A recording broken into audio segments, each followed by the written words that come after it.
What's up, guys? Welcome back to my channel. If you are new here, my name is Maya and I'm so happy to have you join me on this gorgeous day.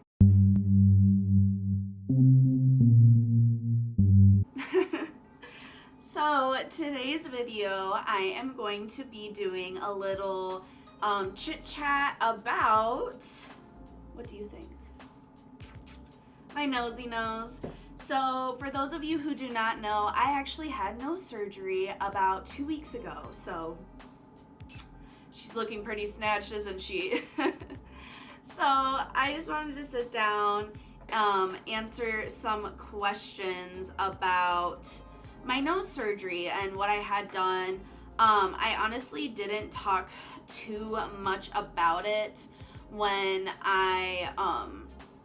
before I even got it done. So I wanted to sit down, do a little video. I haven't done a video in some time, obviously, because I had surgery. So like, I hope you guys understand why I didn't do it. And I just wanted to sit down, chit chat, answer some questions. I got like 3 questions about my surgery when I was like, hey, do you guys want to see a Q&A? So this is the Q&A. Welcome, welcome, welcome, welcome. Are you ready for it? I had a septoplasty, coblation, outfracture of inferior turbinates, bilateral endoscopic anterior anthemoidectomies, and bilateral maxillary anastrotomies with fusion. AKA, you guys are probably like, okay, that means nothing to me. AKA, I had my septum straightened out and I had some glands that are like up in my nosy nose, some structures that are up in my nose, pretty much like reduced. So I'll get a little bit into that later, but pretty much the septum, probably you guys know it from like maybe the piercing, is I'll show you guys. It's like that part right here, and it's like that cartilage that goes, you know, through your nose and separates your 2 nostrils. So that is pretty much what I had done, is I had that straightened out. So how did my septum get deviated in the first place? So pretty much I have no idea. When my surgeon was actually doing my surgery, he actually thinks that I broke my nose at one point just from like the appearance of it when he was doing the procedure.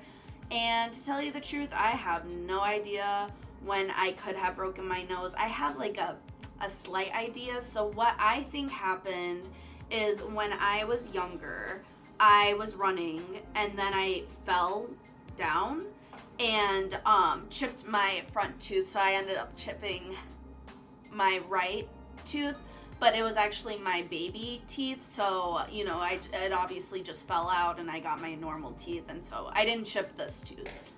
I was like probably, I don't know, 4 or 5, if I were to guess. So pretty much that's the only time I thought maybe I like fell like this, because before my surgery, my septum went like this.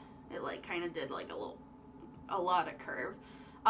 If I were to say like, I'd probably say like it was 45 degrees, you know, this way. So it like kind of went like that. I noticed my septum probably back when I was in like middle school, high school. You know, when you're a kid, you don't really like look at your face all that much. Also, side note, do you guys love my bracelet? Hold on, focus. Do you guys see what that says? Don't forget it. Just because this video is not talking about BLM does not mean it doesn't matter and that we're not still talking about it. So just letting you guys know that right now. I noticed that my septum was pretty crooked from a pretty early age, but I didn't think too much of it. I didn't really worry too much about it. It was just kind of one of those things that I was like, okay, that's like just something that I'm dealing with. It wasn't until probably college maybe that I realized like, oh, like it's getting worse and it's like, you know, getting more noticeable, and I can tell from like a cosmetic stance, like I could tell how crooked my nose was, and my left nostril was so much smaller than my right. Like it was insane. So it was something that I could notice, but unless I pointed it out to people, like, they would be like, what are you talking about? Like, I literally can't even tell that your nose is crooked. Now I can 100% see a difference. I can see it in the monitor. I can see it in pictures. Like, it's crazy. And I'm not saying that my nose is like perfectly symmetrical, but that played a huge part in it, because literally my nose was like this, and like my two, like this was like this. And so now it's like more equal. I mean, like, no one's face is like perfectly symmetrical, but so I pretty much started noticing that I could not breathe deeply through my nose. The thing that was the most concerning to me was the fact that it was getting worse, and on top of that, I was constantly having sinus infections, like constantly. So literally from like middle school to probably like within the last year, I would say probably close to like 2 to 3 sinus infections a year. And that was kind of when me and my ENT were like, that's not really normal. I mean, you can get one every now and then, you can get one, but it is not normal to get recurrent sinus infections like that. Like, I was constantly getting sinus infections, constantly having some sort of like sinus pressure, sinus headaches. Like, I just literally thought like my allergies were just terrible all the time. So I go to my ENT in January, and I'm just like, hey, like, I'm noticing my septum's getting worse. And he was like, oh, we can for sure fix that. Let's just get some imaging. So we were like, okay, cool. So in retrospect, my actual like septum that's deviated was pretty mild. To me, it was not mild. I was like, how much more deviated could it get? Like, could it like fold up on itself? Like, I don't know. So the radiologist was pretty much like, you know, it is deviated, but it's very mild. But what he did notice, or they noticed, was that my turbinates, which are these structures that are up in the nose, are along the sides of the nasal cavity. They're made out of bone and covered by soft tissue known as mucosa. They regulate airflow, and they warm and humidify the air I breathe in. So pretty much what was happening is that my turbinates were chronically inflamed. And so pretty much what he did during the surgery is he reduced them so that I can breathe. And let me just tell you, when I went to my post-op appointment and he took out the stents that were in my nose, I have never, ever been able to breathe like that. Like, I am saying from the bottom of my heart, when I took those first few breaths, I was like, is this how normal people can breathe? Because I literally could, like, right now I can't because my nose is still healing. So, like, I'm literally going to breathe and you guys are going to be like, hey, you sound like you can't breathe through your nose. That's because I still have so much, like, healing and so much stuff that's, like, just sloughing out of my nose. Sorry, TMI. Pretty much the layman's terms for what I got done is I got a lot of things reduced up in my nose because they were just chronically inflamed from literally being, you know, like, from literally just like being constantly inflamed. And on top of that, my septum got straightened out, and literally, like, you guys, when I say I've never seen my nose this straight, like, I think in general my two like nostrils are just two different, like, they're not really on the same level. I don't know, but I've never seen my nose straight, like, ever. Like, I've always just been like, yep, I have a crooked nose, you know, it is what it is. And my actual nose did not change. The profile of my nose didn't change at all. Like, it looks like my nose, but it's just, it's crazy to me. It's literally crazy to me, like, how much more symmetrical it is now. Like, I love it, but it's, like, kind of, it's awesome. It's just, it really is just awesome. So, yeah, so I'm gonna go to the questions now. So that was like the general gist. Probably broke my nose at one point. I literally could not tell you. And I actually even asked my parents, I was like, was there ever a time you guys like took me to the ER for like a broken nose? And they were like, no. But apparently there was one time, my dad thought I may have broken my nose and like checked it because he's a physician, so he was like just checking and seeing if my nose was broken, and it wasn't. So confusion.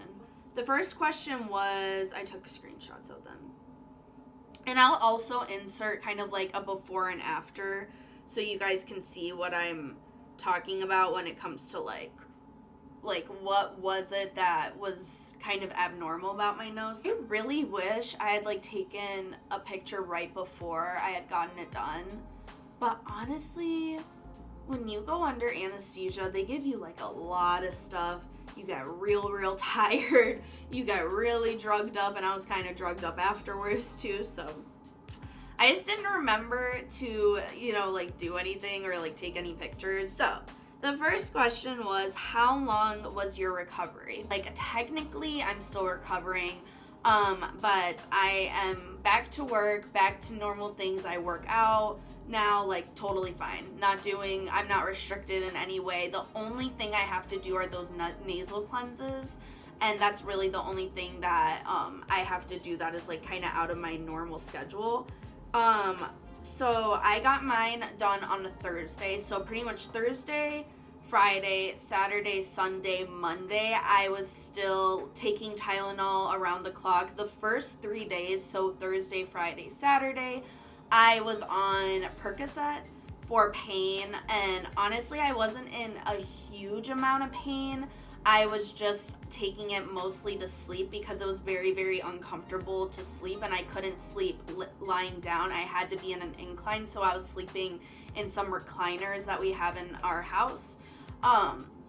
So I was really, how many days was that? Thursday, Friday, Saturday, Sunday, Monday. So I was really, recovering, like, didn't go to work, didn't do anything like that other than, like, really sit around, take naps and sleep, and kind of just, like, eat. Eating was also, like, really unenjoyable because I couldn't taste anything. During the night, I would wake up only to take my medication, and then I had to be on, like, antibiotics around the clock. So I was only on the painkiller for about 3 days, and I was taking half doses every 4 to 6 hours. I cannot handle painkillers, really. I knew that from my previous surgeries. I don't like Norco, I don't like Percocet, none of that. I hate the way it makes me feel, but it did help me sleep a lot, and the pain was just a lot of pressure. It was like, it literally felt like you had like the worst sinus infection of your life, and like my nasal passages just burned constantly. So that was pretty much why I was on the painkillers. The actual like pain itself, I would say, was probably like a 5 out of 10, but I needed to sleep, I needed to recover. And then pretty much like Sunday and Monday, I was fine. I was just taking Tylenol around the clock every 6 hours. I was taking, you know, the over-the-counter recommended dose.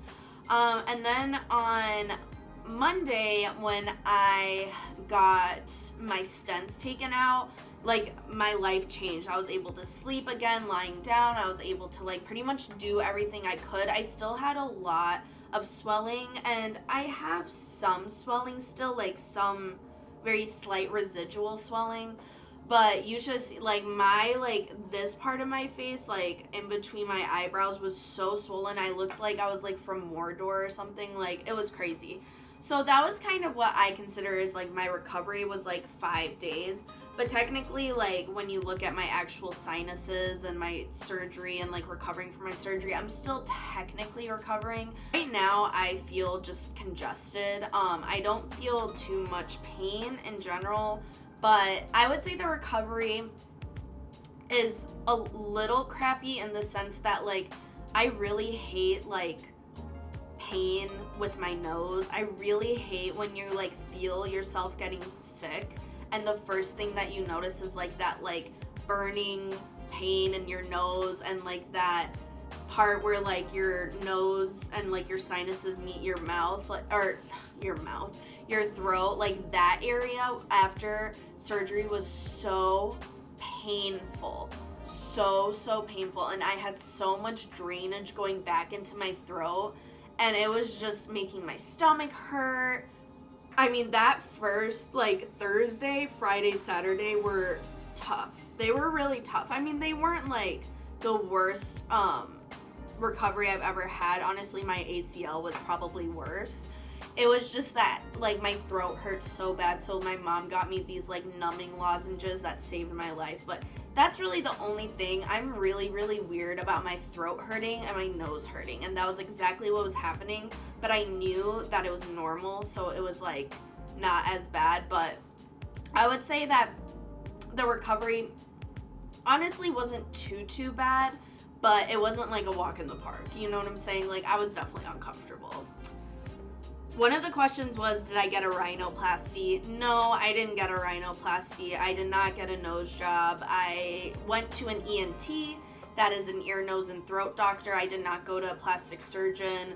I really have no problem with my nose at all. Like, I like the shape of my nose. I think it's a nose, you know, like, the only problem I had with it cosmetically was that it was crooked. It was kind of like a little funky looking. And I know that people would never say that and would never be like, oh my, yeah, you did have a really crooked nose, girlfriend. Like, you need to work on that. But it's just, it is what it is. It was crooked, and it was nice that the surgery, you know, also made it cosmetically better looking along with, like, medically better. But I did not get a rhinoplasty. And the last question was, how was your surgery affected by COVID? That's actually a really, really good question. So pretty much, I was supposed to originally have the surgery in March. And pretty much what ended up happening is I got my blood work done, I got the imaging done, everything was set. And then I got a call 2 days before, and so I was supposed to get it done, I'm trying to think. I think it was like August 20 something. It was like the 20th or something like that. So I was supposed to get it done then. And literally 2 days before my surgery was supposed to happen, I had taken the days off of work, like, man, I was like ready. And they called me and they were like, yeah, COVID is shutting everything down and we're not doing elective surgeries and we don't know when we're going to be able to reschedule you. So I was like, you know, like, I did all of this. I, you know, did my blood work. I did all of that just to, like, you know, not get it done, which was, like, kind of crappy. But I also understood. Also, I didn't want to get surgery and then get COVID. It sounded terrible. So I was totally fine with it. Then I got a call, I think it was like probably May 26th, or it was like the week before May 26th, and they were like, hey, like, we're scheduling procedures again, like, would you be interested in getting your procedure done? And honestly, I was like, okay, one, that's like in a week. They were like asking, like, do I want to have my surgery done in a week? I was like, I need to, like, find someone to cover my shift at my job, and we were super short, so I just didn't call them back. Then June comes along, and I was like, oh, I might as well just call them back, you know, and see, like, what the openings are. So I ended up calling them back and pretty much just being like, hey, like, I start school on this particular date in August. I would really like to get it done before then. And we settled on July 16th, which is when I ended up getting it done. I had to get a COVID test 3 days prior, no exception. So I had to get it done on Monday and hated every moment of it. I've gotten tested twice now, and each time it was so crappy. You guys who have been tested know what I'm talking about. And lastly, I just had to get my normal blood work. And what was really about it is that my mom couldn't come back with me in the pre-op, so I was like super anxious just because I'm getting surgery, you know, as minor as it is. Like, I still wanted my mom back with me, but she couldn't come back with me, unfortunately. But she did come back post-operatively because she had to, like, sign some papers for my discharge and sign, you know, some papers about opioid abuse and stuff like that. So that was pretty much the only difference, is she could come into the actual surgical center with me, but she couldn't come back to the pre-op. So I was like all by myself, getting all these different drugs and IVs put in me. So that was like the one crappy thing, but It was overall not too different, but there was definitely protocols set in place, and it affected when I had my surgery. I was supposed to get it done several months ago, and I just got it done. So anyways, you guys, that is the end of this video, my little Q&A. Anyways, I hope you guys enjoyed this one. Please consider subscribing if you have not already. And also, do not forget that Black lives still matter. And even though this video was not about Black Lives Matter or what's going on in the world, just know that you can still sign petitions and know that you can still educate yourself. And please arrest the police officers that killed Breonna Taylor. Thank you so much. And Jamal Williams. So yeah, I will leave some petitions and some information down below, as I did with my last video. And yeah, that's pretty much it. I hope you guys enjoyed this one, and I'll catch you at my next video. Bye guys. Mwah.